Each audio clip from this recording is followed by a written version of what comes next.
Hello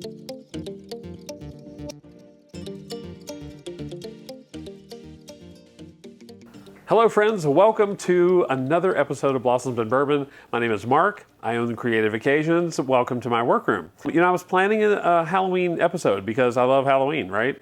And I happened to be going through the ABC store and I found this bottle and I was like, oh my gosh, this is the perfect thing for this episode. It's called Von Payne Black.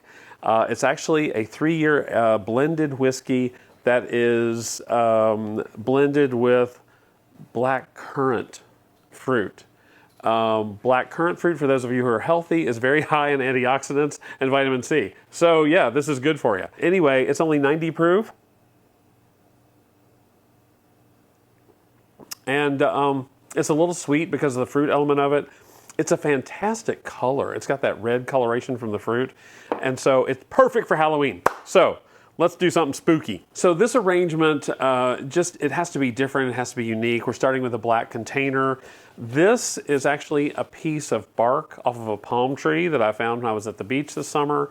And I thought, you know, I really need to incorporate that into an arrangement. So when you're doing something like this in foam, you get one chance to get this right. So let's just hope that this goes well. There we go. So already, first couple of insertions establish height and width of the arrangement. Already, this is going to be dramatic. You know, it's going to be just really fun and big, right? The next element about it is this really cool, but rather heavy skeleton head, which I've added some fairy lights to so it'll light up. We're going to put the wire out the back. And for purposes of what we're doing, I'm just going to smush this down on the foam. Before I do that, I want to show you the pre-planning that went into this. Typically with floral tape over foam, I would crisscross it to make sure that it's nice and secure. But I knew that this bad boy was going to sit on top of that, so I put the floral tape on either side so that there was plenty of room for this to sit and just kind of be the main focus of the arrangement. I want all the lights to be up inside. So again, we're just going to kind of snug this down. All right, so apart from the flood that I've started with the water, we're going to use purples and greens because that kind of seems like Halloween. Don't know really that I want this arrangement to be super, or the floral materials at least, to be super tall because I've got this really cool bark in there. Got some more broom corn. Those first materials are purple stock. Now, one thing about this, as you are inserting these laterals into the arrangement, we're going to run into the skull because it's snug down in that foam pretty far. So that's one of the things we'll have to be aware of, especially as we're maintaining this arrangement for our party or whatever we were using it for, to make sure that it stays nice and fresh. I'm also going to use some green trick dianthus, and let's pop in a little more purple through some carnations. These carnations are part of a series called Moon Series, and they're awesome because they're these gorgeous shades of purple. Just gorgeous. So, I want to know in the comments, are you one of those Halloween people? Do you love Halloween? Are you not a fan? Kind of where do you stand on that? All right, so let me just show you what I have so far. I'm basically creating an L shape to kind of draw emphasis to the skull, skeleton head. And I've done that with this insertion of the bark first, but then the floral materials kind of come around it. So, and I'm basically going to just leave a place to sit this right at the back so that we can cut this on and hide it a little bit later. I've got a piece of kale.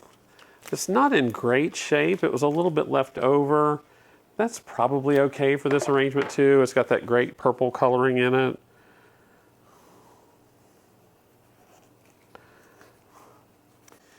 This product, again, because it's starting to show some age and get kind of dried and sort of brownish, it's perfect for a Halloween arrangement.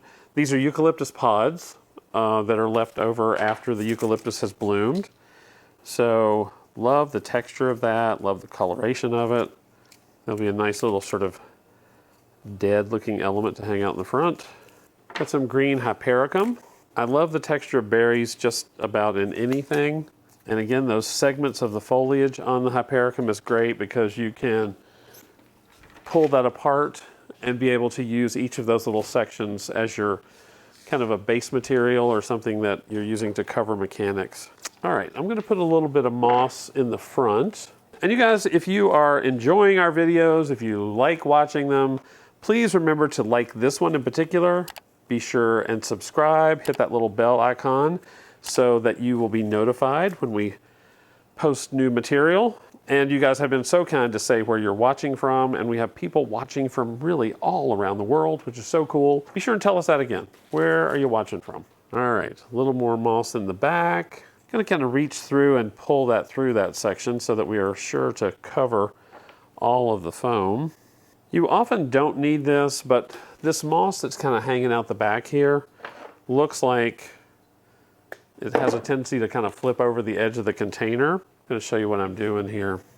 See how this section over the edge of the container looks like it could flip out? So I'm just making a little hairpin out of a piece of wire, and I'm gonna just stuff that hairpin right down through the moss. You won't really see it, but it'll help secure the moss in the foam. It'll make for a nicer application. I love these eucalyptus pods. These were especially pretty when they were in bloom. They were blooming this kind of vibrant reddish yellow color. It's pretty amazing. Gonna do a little stair stepping with the carnations in the front. All right, so there we've got some floral materials that are just kind of tucked around the base of this beautiful guy here. Textural, not so crazy creepy, but textural and fun. I want to be a little cautious about getting it up too high around the skeleton because I want you to still be able to see it. So this hypericum I want to tuck in a little bit more. These are the sections I was talking about with that greenery, so we're just going to pop that one, and then these will be great to kind of tuck in, use as another foliage element to kind of cover mechanics. Oh, this thistle. This is almost a requirement for an arrangement like this. Thistle is such a cool and beautiful product. First of all, because of the shape of the bloom. The coloration we use a lot in event work that requires the blue color. Blue is one of those colors in flower world that you typically don't find a lot naturally blue. So we gravitate toward thistle because it is a beautiful blue, and it's also kind of an unusual shape product. And look how pretty that blue plays against that purple. That is such a nice contrast. All right, what else? I've got some of this black faux pampas grass that seemed to be needed. I do like and don't mind at all mixing silk or permanent material with fresh material. I think that is, in many cases, perfectly appropriate and needed. I know sometimes lots of event florists use permanent materials when the installation is going to be outside for a long period of time, or if the weather conditions are kind of sketchy and you want to be sure that things stay fresh. There are many occasions where you can get something in silk that you can't necessarily find seasonally in fresh products. So sometimes there's a benefit to using them then too. And just one example that comes to mind, we had a client who was, I'll sip while I'm talking. She was very allergic to stargazer lilies. She loved stargazer lilies. Her mother was very allergic to them, hated them, but the bride wanted them in the wedding. So all the flowers for the wedding were fresh, with the exception of the stargazer lilies. And we found a really beautiful, high-end, high-quality bloom in silk that we were able to use in all the arrangements. Nobody knew they were fake because they were blended in with all these other fresh flowers. And in that case, it was a win-win for everybody. Yeah, feel free to explore how you use silk material or permanent botanicals with real material, fresh. All right, there we've got that. So I want to put something back here, maybe this, that will kind of serve as a place to hide this battery pack. Are we ready to turn it on? See what it looks like. Cool. So then, yes, this will just kind of be hidden right back here. It'll lean up against these eucalyptus pods, Hang on just a second. I'll turn this around and show you what it's like.